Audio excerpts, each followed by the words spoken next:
Hello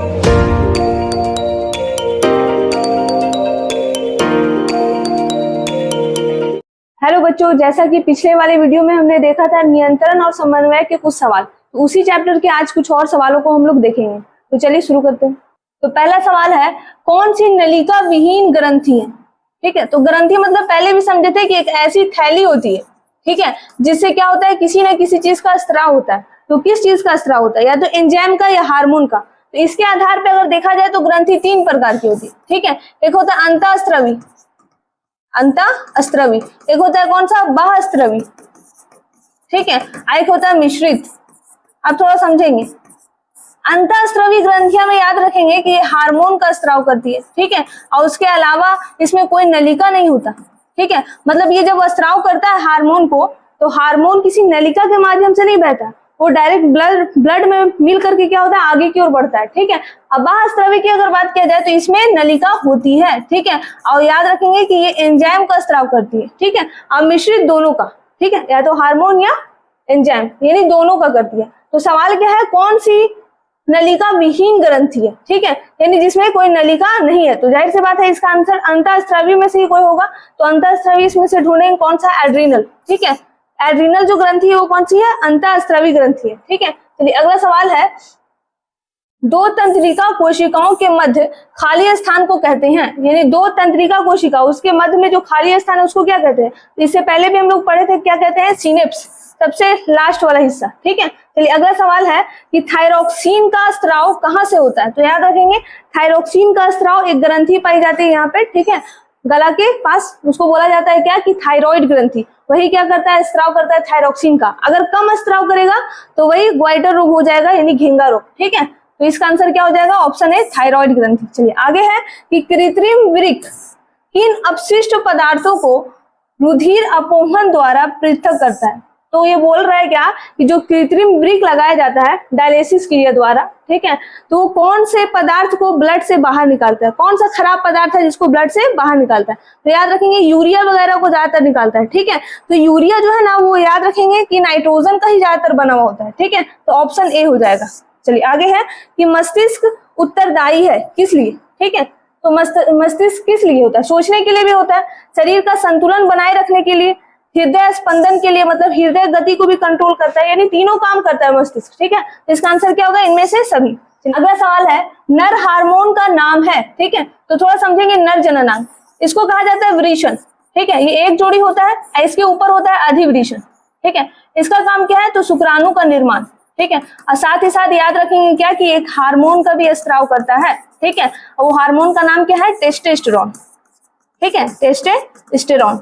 ये testosterone के कारण ही याद रखेंगे कि जो पुरुष है उसमें सारा बदलाव आता है, जितना भी बदलाव उसमें आ रहा है वो किसके कारण, ज्यादातर टेस्टोस्टेरोन के कारण। तो इसका आंसर क्या हो जाएगा, ऑप्शन सी। चलिए अगला सवाल है, निम्नलिखित में कौन लैंगिक संचरित रोग है? ठीक है, तो लैंगिक संचरित रोग मतलब लैंगिक संपर्क में आने पर जो रोग होता है। ठीक है, यानी फर्टिलाइजेशन की क्रिया के बाद जो रोग होता है उसको कहा जाता है लैंगिक संचारित रोग। तो इसमें याद रखेंगे क्या कि एड्स भी आता है और साथ ही साथ गोनेरिया भी आता है। ठीक है, यानी ऑप्शन डी हो जाएगा इसका आंसर। चलिए अगला सवाल है, बीज रहित फलों के बनने को कहते हैं। ठीक है, तो वैसा फल जिसमें सामान्यतः बीज जो पाया जाता है वो विकसित रूप से नहीं पाया जाता, उस प्रकार के फल को कहा जाता है बीज रहित फल। ठीक है, और इसके बनने की प्रक्रिया को याद रखेंगे, क्या कहा जाता है, अनिषेक फलन। ठीक है, यानी ऑप्शन ए हो जाएगा। चलिए अगला सवाल है, निम्नांकित में कौन पादप हार्मोन नहीं है? तो इससे पहले भी हम लोग पढ़े थे कि पादप हार्मोन दो था, एक वृद्धि रोधक, एक वृद्धि करने वाला। ठीक है, तो उसमें हमने पढ़ा था कि एथिलीन तो है ही जो कि फल को पकाता है,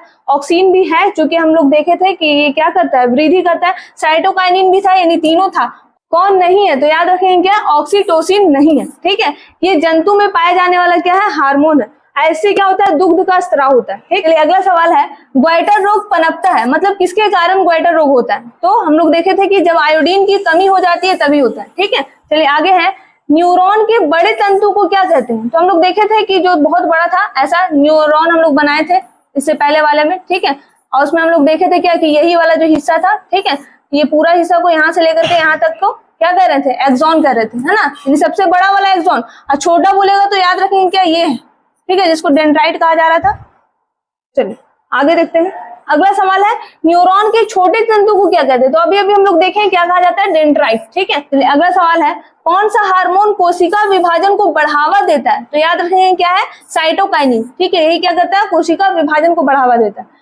अगला सवाल है भूख की सूचना मस्तिष्क का कौन सा भाग प्राप्त करता है? तो हम लोग को पढ़ना है कि मस्तिष्क के 3 भाग है। ठीक है, अग्र मस्तिष्क, मध्य मस्तिष्क और पश्च मस्तिष्क। और अग्र मस्तिष्क में हम लोग को देखना होता है सेरिब्रम, थैलमस और हाइपोथैलेमस। ठीक है, इसमें जो हाइपोथैलेमस ग्रंथि है, हाइपोथैलेमस क्या है, जो ग्रंथि है, ठीक है, ये क्या है, अग्र मस्तिष्क का ही हिस्सा है। याद रखेंगे यही क्या करता है, भूख, प्यास, शरीर का जो टेम्परेचर है, ये सभी का कंट्रोल किसके हाथ में है? तो हाइपोथैलेमस के हाथ में। ठीक है, तो इसका आंसर क्या हो जाएगा, अग्र मस्तिष्क। क्यों? चूंकि ये इसी का हिस्सा है। ठीक है, चलिए आगे है शरीर का कौन सा भाग केंद्रीय तंत्रिका बनाता है? तो याद रखेंगे केंद्रीय तंत्रिका मस्तिष्क और साथ ही साथ मेरुरज्जु।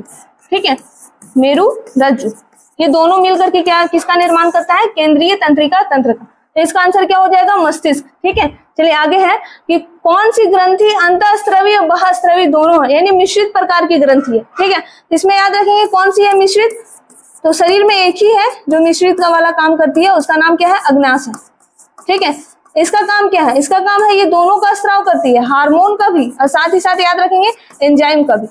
ठीक है, तो इसका मतलब इसका आंसर क्या हो जाएगा, ऑप्शन ए। चलिए आगे है दुधारू पशुओं से जबरदस्ती दूध प्राप्त करने के लिए गैर कानूनी रूप से किस हार्मोन का इंजेक्शन दिया जाता है? तो हम लोग पहले भी पढ़े इससे पहले कि कौन सा ऐसा हार्मोन है जिससे क्या होता है कि दुग्ध का स्राव बढ़ जाता है। ठीक है, तो वो याद रखेंगे ऑक्सीटोसिन। ठीक है, यही ऑक्सीटोसिन के कारण क्या होता है कि दुग्ध का स्राव बढ़ जाता है। आइए याद रखेंगे क्या कि कृत्रिम रूप से भी अब बन रहा है। ठीक है, तो बन रहा है तो इसको क्या किया जाता है कि इंजेक्शन के माध्यम से दुधारू पशु को दिया जाता है ताकि उसका दुग्ध स्राव बढ़ जाए। ठीक है, ये अभी गैर कानूनी हो गया है। ठीक है, ऑप्शन ए हो जाएगा। चलिए आगे है नशीले पदार्थ का सबसे अधिक प्रभाव मस्तिष्क के किस भाग पर पड़ता है? ठीक है, तो मस्तिष्क का जो सबसे पीछे वाला हिस्सा है जिसको बोला जाता है क्या, पश्च मस्तिष्क, और उसी का एक हिस्सा है कौन सा, सेरिबेलम। ठीक है, यही सेरिबेलम क्या होता है, कंट्रोल खो देता है जब नशीला पदार्थ को पी लेता है या जो भी खा ले। ठीक है, तो इसका आंसर क्या हो जाएगा, अनुमस्तिष्क। ठीक है, जिसको सेरिबेलम भी कहा जाता है। चलिए अगला सवाल है कौन सा हार्मोन रुधिर में यानी ब्लड में शर्करा की मात्रा को नियंत्रित करता है? ठीक है, तो ये जो हम लोग पढ़े थे अग्नाशय, ये अग्नाशय क्या है, मिश्रित ग्रंथि है। तो याद रखें क्या है, ये हार्मोन का भी स्राव कर रही थी और साथ ही साथ एंजाइम का भी। तो हार्मोन कौन सा स्रावित करती है? तो हार्मोन एक प्रकार का है, इसका नाम है इंसुलिन।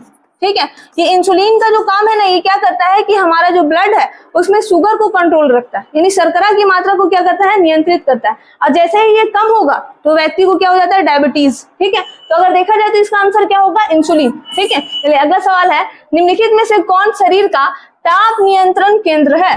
ताप नियंत्रण हम लोग पहले भी पढ़े इससे पहले कि शरीर का टेम्परेचर कौन कंट्रोल करता है, तो हाइपोथैलेमस। ठीक है, मस्तिष्क का सबसे आगे वाला का हिस्सा है ये। ठीक है, चलिए आगे है मनुष्य में स्पाइनल नर्व्स की संख्या कितनी होती है? ठीक है, तो थोड़ा समझेंगे, मस्तिष्क है, मस्तिष्क से निकलता है क्या, मेरुरज्जु। ठीक है, मेरुरज्जु।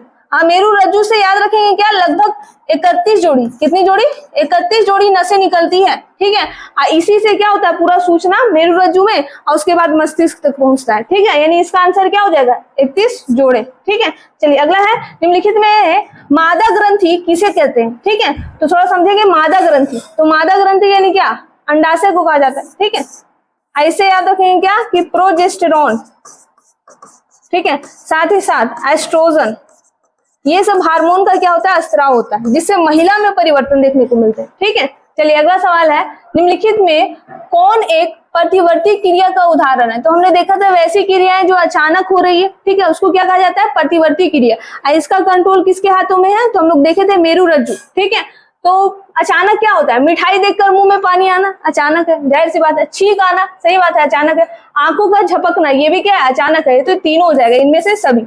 चलिए आगे है मेरुरज्जु की रक्षा कौन करता है? ठीक है, तो थोड़ा समझेंगे, मेरुरज्जु जो नसें कहाँ से आ रही है, मस्तिष्क से। ठीक है, और वो रीढ़ की हड्डी क्या करता है, उसके अंदर, मतलब रीढ़ की हड्डी के अंदर से जाता है मेरुरज्जु। ठीक है, और रीढ़ की जो हड्डी है वो एक हड्डी से नहीं बना हुआ है। अगर एक हड्डी से बना हुआ रहता तो हम सीधा रहते, इधर उधर कुछ नहीं कर पाते। ठीक है, ना ही नीचे झुक पाते, क्योंकि एक हड्डी रहेगा तो वो पूरा सीधा रहेगा ना, ठीक है। तो ये एक हड्डी नहीं, अनेक हड्डी से मिलकर बना है, ठीक है। और प्रत्येक हड्डी को कहा जाता है कशेरुक, ठीक है। तो याद रखेंगे इसका रक्षा कौन कर रहा है, तो जिसके बीच से मतलब मान लेते हैं कि ये क्या है, मेरु रज्जु, ठीक है, मेरु रज्जु है। ये किसके बीच से गुजरा हुआ है, तो रीढ़ की जो हड्डी है हमारा, ठीक है, उसके बीच से। और रीढ़ की हड्डी एक हड्डी से नहीं, कई हड्डी से मिलकर बना हुआ है। और प्रत्येक हड्डी को क्या कहेंगे, कशेरुक रहेगा, नहीं तो क्या रहेगा, नहीं तो रहेगा रीढ़ की हड्डी, ठीक है। यही दोनों क्या करता है, मेरु रज्जु को मतलब रक्षा प्रदान करता है, यानी इसका आंसर क्या हो जाएगा, कशेरुक दंड। अगला सवाल है, हाइड्रा में क्या नहीं पाया जाता, तो याद रखेंगे हाइड्रा में मस्तिष्क का क्या होता है, अभाव होता है, ठीक है। चलिए अगला सवाल है, निम्नलिखित में से कौन सी अनैच्छिक क्रिया नहीं है, ठीक है। तो अनैच्छिक क्रिया वह क्रिया है जो हमारे कंट्रोल में नहीं होती है, ठीक है। उन क्रियाओं को क्या कहा जाता है, अनैच्छिक क्रिया।